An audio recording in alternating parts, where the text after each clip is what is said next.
But if you have more frequency of contact, it can move a little bit faster.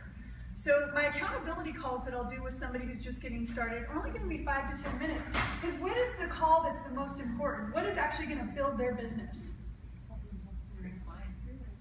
Yes, I heard someone say it. Who said it? Three-way calls. So a check-in call is checking in on their skills. It's a quick 5 to 10 minute. Did you talk to the 10 people that you said you wanted to talk to this week? Have you scheduled any 3-way calls? When are we going to do those Zoom calls? Doesn't need to take long. A mentoring call, which I now do, my mentoring calls, and I'm a presidential director, so depending on the size of your business will depend on when you want to do these. Throughout my entire organization, it's the first week of the month, unless I'm traveling. I'm going to pack in all my 30-minute calls, and if there's 5 people on a Zoom, it's probably going to be an hour.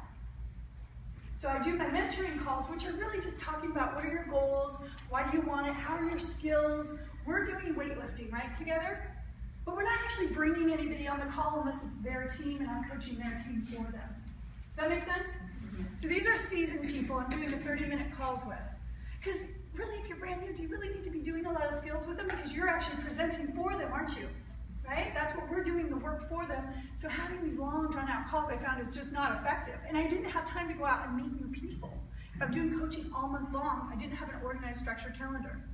So track your numbers in theirs. How many people ask those questions when they talk to somebody? So you said you're going to talk to 10 people.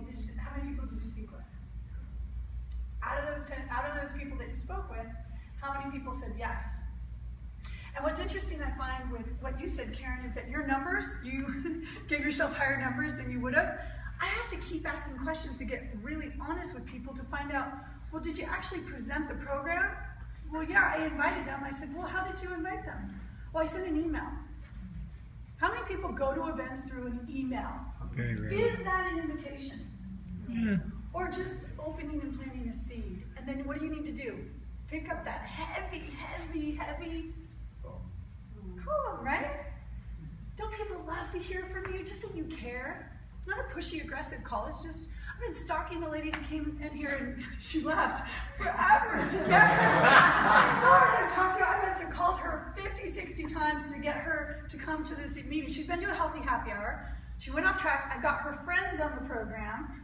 So they told me she needed me. I shot her a call. She's here.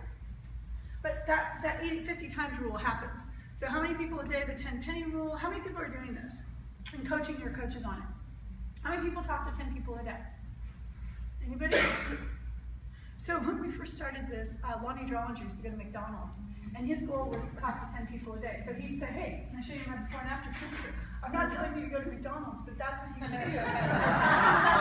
What would happen to everyone in this room? What would happen to this room if we all committed to go out and talk to 10 people a day? What impact could we make? Who's willing to do it? Let's do it. When's our next event? Next month, right? It's not Easter weekend, it's the next weekend. Right. April. It's the second Saturday, which is 11th. Thank you. Okay. So who would like to, what? Right here. No. We trade off, we go south. Mission Valley. Next month we go south, then we come back. Mission Valley, who's willing to invite? Which method do we invite? What's an invitation? Phone call. Or conversation. Face-to-face. Conversation.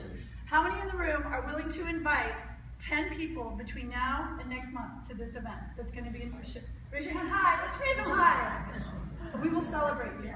Okay, let's check in next month. I wish I had everybody's information so we could track it. But we'll track it next month. Greg, can we do that? Yes. Okay.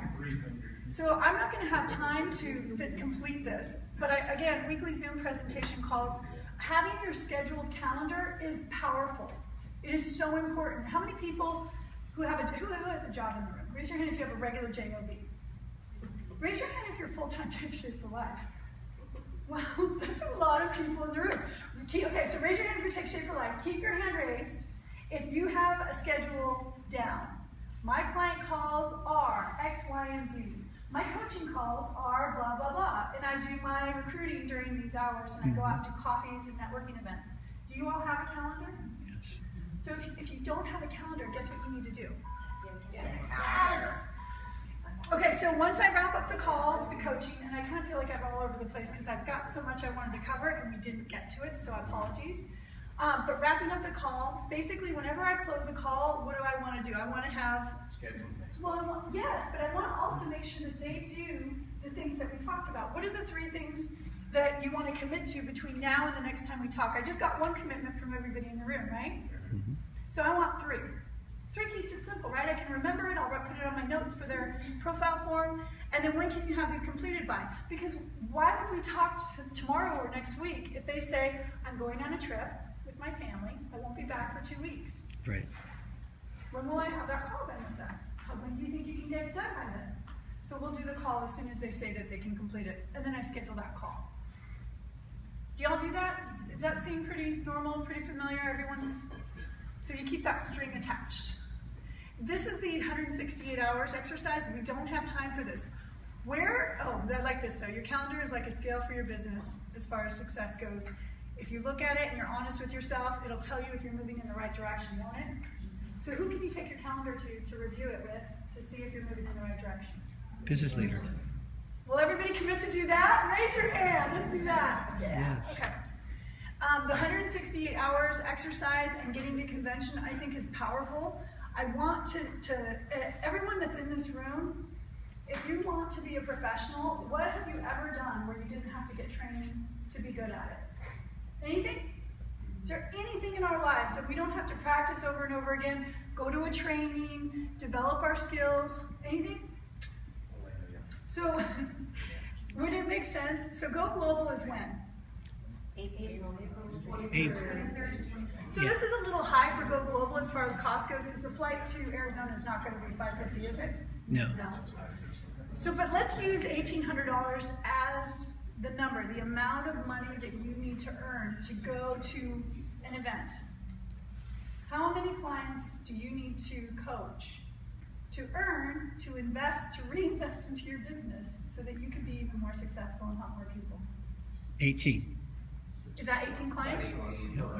Yeah, because by the time you get to 18, if you started with like 4 or 5, like a senior coach, you're already executive director, so you're earning $100 per client. Yes. So my challenge to the people in the room is everyone, even myself, because I like to track things. I always give myself, for going to Cancun, I bought myself a pair of cool purple glasses. I track this. So the next trip that we take, I track how many clients I've earned. Doesn't matter where your income level is. If it gives you the juice to move forward, track it. Who wants to be with us at Go Global? Me. Yes. Who thinks that they could do it in the next, how many weeks? 2. 2 weeks. Yeah, but Let me ask you a question. What if you really, really, really, really wanted this? What if this was the most important thing in your life? Would you complete it? Would you go out and talk to 50 people in the next 2 weeks? Yeah. It's up to you whether you want to do it. I just wanted to show you that this is it, and you can sit down with your business coach and you can go through and do your calendar, and you can do the 168 hours in a week, see how much time you have to invest, see if it's realistic for you to talk to. How many people in 2 weeks could you do? 20? If you were trying to go to the event? 5 Just even spend the money? 5 a day, 5 a day, 5 days a week, it's 25. Do that 2 weeks, that's 50. If you get a 20% ratio, you're close. You're almost close. Yes. And the other thing about Will you take this us is out? Brian Will you do Drollinger, another? he is an amazing leader in our company, and he talks about the fact that we have to reinvest in our business. What other business could you possibly have where you didn't reinvest in it? We don't have to do that much in Take Shape for Life, except for going to events. And I had a whole story to tell you, but going to events changes everything. And you're framing us perfectly for the next panel, because they're going to talk about events. If you could